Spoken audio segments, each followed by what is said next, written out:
What is up, ladies and gentlemen? Welcome back to the channel. Today is the 18th. I'm recording this super early because news just broke. Apparently here, this is huge. Microsoft, the huge company, has bought Activision Blizzard, the company that owns Call of Duty, Diablo, Overwatch, World of Warcraft, Candy Crush, and StarCraft. This is huge. The Wall Street Journal just reported this literally 20 minutes ago. No one saw this coming. Activision is literally trending all over the place. Charlie Intel is live tweeting as we go throughout this video. I'm going to try to include as many tweets as I can because I know that more stuff is going to come out by the time you see this. Maybe this video will go up 4 or 5 hours after I'm recording. So there's going to be some stuff I miss. I'll try to either leave stuff in the comments or answer you guys in the comments, or maybe I'll make a follow-up video later or something like that. I had a pre-recorded video already that's supposed to go up around noon today, but obviously that's not gonna happen. I don't want to double upload at the same time, so I'm gonna push that video to later tonight around 8 p.m. Eastern Standard Time. So let's get into the details. Microsoft has purchased Activision Blizzard for $70 billion. That's B like Bobby Billionaire. $70 billion, quite a lot of money.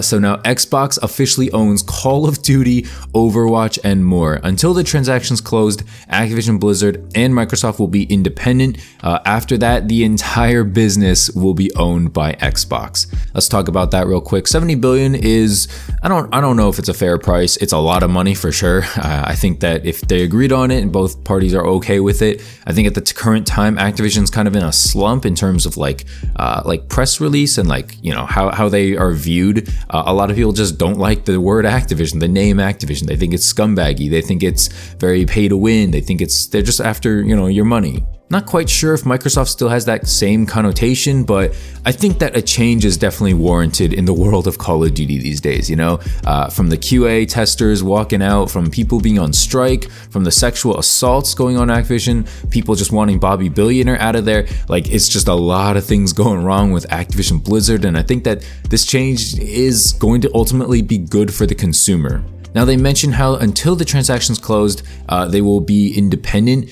From my understanding right now, it looks like they're going to be independent until about 2023, maybe the middle of 2023. Bobby Billionaire did release a statement, which I'm not going to go over, but I will, flash a picture of it. So if you want to pause the video and read it, you can do so right about now.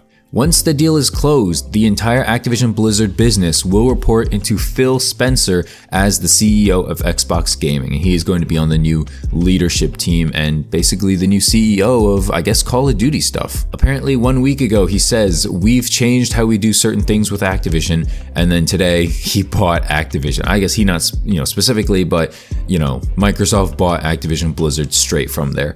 And so now we have to wonder, is COD going to be exclusive to Xbox and PC? Obviously, there's going to be some kind of bonus deal, kind of like how back in the day, Modern Warfare 2, Modern Warfare 3, they got stuff early. They got stuff before PlayStation. Maybe they'll get stuff before, PC now. We're talking things like beta, maybe exclusive modes, maybe certain, I hope not maps. I hope maps don't come early. That would suck. Something else that's really cool that I just saw here, breaking news. Microsoft confirms that once the deal between Activision Blizzard and Xbox is closed, the company will start adding Activision Blizzard games to the Xbox Game Pass and the PC Game Pass. If you don't know what Game Pass is, it's basically where you spend I think it's 10, maybe $15 a month. Not 15, probably 5, honestly. It's probably 5 or 10 bucks a month on Xbox. And then they basically give you essentially free games. It's kind of like Netflix. You can play the games as long as you have the Game Pass, but the Game Pass is a fairly cheap subscription service per month. And a lot of the times, maybe it's not a free game, but you can get a game on discount for a month, try it out or something. And then if you don't like it, just take it back basically. So it's pretty cool. It's a pretty cool service. It's very cheap, very affordable for most people. And what I think is going to be really cool with this is if Xbox and Microsoft, if they basically, how do I put this? If they release Modern Warfare 2, Modern Warfare 3, those old school COD games on Game Pass, then I'm thinking that these games will be way more populated and people will be able to relive the glory days. Now, there's probably not going to be like a crossplay feature on these old games. That would be hella nice, you know, like you could play Modern Warfare 2 with your PlayStation buddies when you're on PC, like that would be sick, right? But I don't think that's going to be the case. But however, there's going to be an Xbox Game Pass and a PC Game Pass. So I'm thinking if you're like, let's say, you know, want to get the PC Game Pass, you can probably get like a whole storage of Xbox and Activision Blizzard old school games. And then if the next COD sucks, like it probably will, you can hop on Modern Warfare 3, maybe Advanced Warfare, Ghost, you know, just hop back on, and there'll probably be way more players than there are right now, right? Because it's going to be way more affordable. And honestly, like most of these people have PCs nowadays, they're probably going to be willing to spend like $5 a month to be able to play old school COD games that they haven't been able to play for, I don't know, 10 years, 15 years, you know? So that's going to be wild. I think that if they were able to do this, if they actually add a PC Game Pass and make it so that you can play old school games and they're populated and at least somewhat taken care of, you know, like, they don't got to be hacker free, but you know, they can't just be crawling with hackers, I'm hoping. It's going to be nuts for old school COD fans, and I think that a lot of people are going to get back into it, man. It's going to be exciting. We're going to have to wait and see if that's what they end up doing, but it looks like that could be the case. So that's basically what we have concrete. There's a lot of things that we just don't know what's going to happen. Like, is Call of Duty still going to be a yearly release? Who's going to QA test the game? Who's going to be like in charge of the game? You know, is Activision Blizzard workers going to come over? Probably, right? They're probably not going to fire everybody, but they're probably going to fire some people. Is Call of Duty and Halo going to, I don't know, merge together some way? Is there going to be more competition? Are they going to treat Halo more? You know, there's a lot of things right here. There's going to be regulatory hurdles worldwide, antitrust. Can Xbox own this much of the gaming industry? PlayStation's not going to have any partnerships with Activision Blizzard anymore. Like, there's just so many things happening right now. And again, I'm reading this off like Charlie Intel, like live tweets here. Go follow them for all the latest. But man, this is huge, dude. This is actually like major for 2022. Like, a lot of things are going to change. I think after this COD, Modern Warfare 2, the next COD is probably going to be mostly developed by people at Microsoft, and we're going to see if is it going to suck? Is it going to be completely worse? Is it going to be way better? And we're just going to be like, what the hell were we doing supporting Activision? Or not everyone's supporting Activision, but like, what were we doing, you know, buying games from Activision, talking about Activision the whole time?